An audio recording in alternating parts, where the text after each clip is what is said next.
வணக்கம் நண்பர்களே, நான் உங்கள் இலவச சட்ட ஆலோசகர் வழக்கறிஞர் குமரேசன். இப்போ நம்ம பார்க்க போகிற தலைப்பு அதாவது குடும்பங்களில் கணவன் மனைவி இருவருக்கிடையே இன்றைக்கு கருத்து மோதல்கள் அதிகரித்து வருகிறது. அதாவது கருத்து வேறுபாடு ஏற்படுவதனால் இன்றைக்கு பல்வேறு வழக்குகள், அதாவது விவாகரத்து வழக்குகள் தாக்கல் செய்யும் நிலை நாளுக்கு நாள் அதிகரித்து வருகிறது. இது நீங்கள் அன்றாட செய்தித்தாள்களையும் உங்கள் குடும்பத்தில் இருக்கக்கூடிய அக்கம் பக்கம் குடும்பத்திலும் மற்றும் தொலைக்காட்சி செய்திகள்லையும் இது நாள்தோறும் வந்த வண்ணம் இருக்கிறது. இது போன்ற பிரச்சனைகளில் பார்த்தீங்கன்னா கணவன் மனைவி, அதாவது கணவன் மனைவிக்கு ஜீவனாம்சம் தரக்கூடிய ஒரு சூழலில் அதற்கு இந்து திருமண சட்டம் பிரிவு 24 வழிவகை செய்கிறது. அப்படி ஜீவனாம்சம் கேட்டு மனைவி தாக்கல் செய்கின்ற பொழுது மனைவியானவர் வேலைக்கு செல்லும் திறன் பெற்றிருந்தாலும் கூட கணவன் ஜீவனாம்சம் கொடுக்க வேண்டும் என்று கர்நாடக உயர்நீதிமன்றம் ஒரு பரபரப்பான உத்தரவை பிறப்பித்துள்ளது. இது குறித்து இந்த காணொளியில் பார்க்கலாம். பொதுவாக பெங்களூரில் வசிக்கக்கூடிய ஒரு நபர், அவர் கனரா வங்கியில் மேலாளராக பணிபுரிந்து வருகிறார்.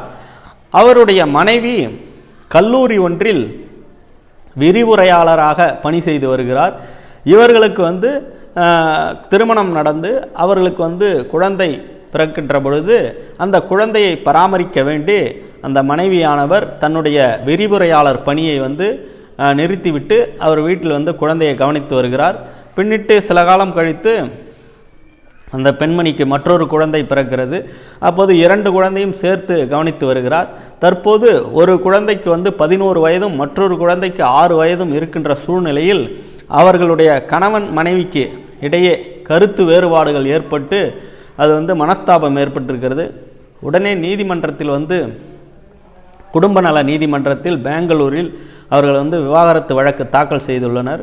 விவாகரத்து வழக்கு தாக்கல் செய்து அந்த வழக்கில் பார்த்திங்கன்னா அந்த மனைவியானவர் இந்து திருமண சட்டம் பிரிவு 24 படி தனக்கும் தன்னுடைய குழந்தை பராமரிப்புக்கும் ஜீவனாம்சம் வழங்க வேண்டும். தன்னுடைய கணவரானவர் அவர் கனரா வங்கி பணியில் உயர் மேலாளராக இருக்கின்றார். அவர் மாதம் 90,000 ரூபாய் வருமானம் ஈட்டுகிறார்.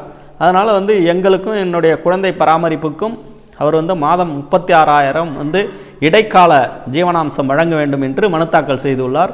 அந்த மனுவை விசாரித்த குடும்ப நல நீதிமன்றம் இதுபோன்று 36,000 வழங்க முடியாது, அதில் பாதி 18,000 வழங்க உத்தரவு பிறப்பித்தது.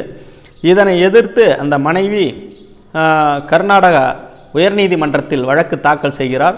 இந்த ஜீவனாம்சம் போதுமானதாக இருக்காது, 2 குழந்தைகளையும் பராமரிக்க வேண்டும், தன்னையும் பராமரிக்க வேண்டும், அதனால் கூடுதலாக தான் கூறிய 36,000 ரூபாய் வழங்க வேண்டும் என்று கர்நாடக உயர்நீதிமன்றத்திலே வழக்கு தாக்கல் செய்கிறார்.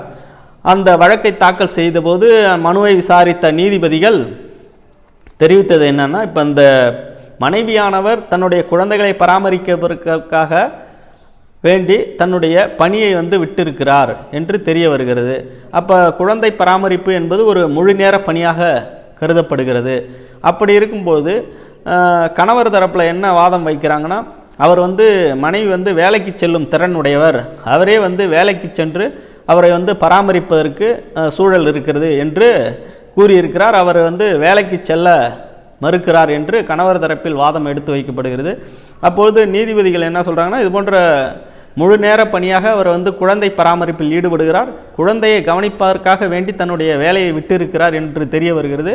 ஆகவே கணவரானவர் மாதம் 90,000 வருமானம் ஈட்டும் நபராக கனரா வங்கியில் பணியாற்றுகிறார். ஆகவே அந்த மனைவி கோரிய 36,000 ரூபாயை மாதந்தோறும் இடைக்கால நிவாரணமாக கணவர் தரப்பிலிருந்து மனைவிக்கு வழங்க வேண்டும் என்று அதிரடியான உத்தரவு பிறப்பித்துள்ளது.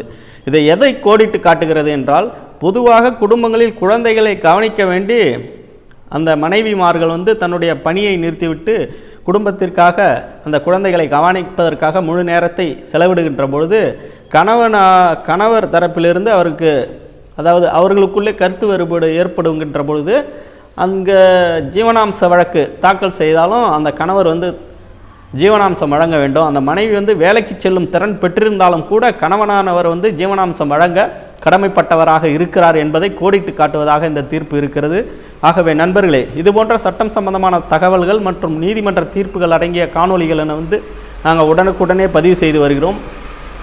உங்களுக்கு சட்டம் சம்பந்தமான சந்தேகங்கள் இருந்தால் நீங்கள் கமெண்ட் பாக்ஸில் தெரிவிங்க, அல்லது திரையில் இருக்கக்கூடிய நமது வாட்ஸ்அப் எண்ணுக்கு தெரிவிங்க. நாங்கள் உடனுக்குடனே அதற்குண்டான பதில்களோ அல்லது அதற்குண்டான வீடியோ பதிவுகளோ நாங்கள் பதிவு செய்கிறோம். மேலும் இதுவரை நம்ம சேனலை சப்ஸ்கிரைப் பண்ணாதவங்க சப்ஸ்கிரைப் பண்ணி பெல் ஐக்கானை கிளிக் பண்ணுங்கள். அப்போ தான் நாங்கள் பதிவிடக்கூடிய சட்டம் சார்ந்த வீடியோக்கள், நீதிமன்ற தீர்ப்புகள் அடங்கிய காணொளிகள் உங்களுக்கு உடனுக்குடனே வந்தடையும்.